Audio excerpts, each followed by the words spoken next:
રાપર તાલુકાના 77મા પ્રજાસત્તાક પર્વની ઉજવણી કરાઈ।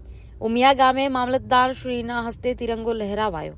રાપર તાલુકાના ઉમિયા ગામે સરકાર માધ્યમિક શાળા ગ્રાઉન્ડ મધ્યે 77મા પ્રજાસત્તાક પર્વની તાલુકા કક્ષાની ઉજવણી કરવામાં આવી હતી। રાપર મામલતદાર હમીરભાઈ વાઘેલાના હસ્તે આન બાન શાન સાથે તિરંગો લહેરાવવામાં આવ્યો હતો અને પ્રજાસત્તાક પર્વે ગર્વભેર તિરંગો લહેરાવીને સૌને ગણતંત્ર દિવસની શુભેચ્છાઓ આપી પ્રાસંગિક ઉદ્બોધન આપ્યું હતું। વધુમાં રાપર ન્યાયકોટમાં ગાગોદર, રાપર, આડેસર અને બાલાસર પોલીસ મથકો અને નગરપાલિકા રાપર મધ્યે પ્રજાસત્તાક પર્વની ઉજવણી કરવામાં આવી હતી।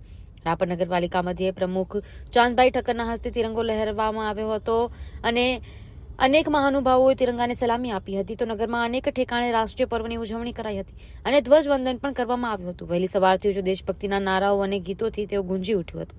આજની આ ઉજવણીમાં વિવિધ શાળાના બાળકો દ્વારા રજૂ કરાયેલા વિવિધ સાંસ્કૃતિક કાર્યક્રમોએ દેશભક્તિનો અનેરો માહોલ સર્જ્યો હતો। દેશભક્તિ ગીત, અભિનય ગીત, ફૌજી નૃત્ય સહિતના કાર્યક્રમોએ ઉપસ્થિત જનમેદની દેશભક્તિના રંગમાં રંગાઈ હતી। આ પ્રસંગે અગ્રણીઓના હસ્તે વિવિધ સ્પર્ધાઓમાં ભાગ લેનારને સન્માનિત કરવામાં આવ્યા હતા।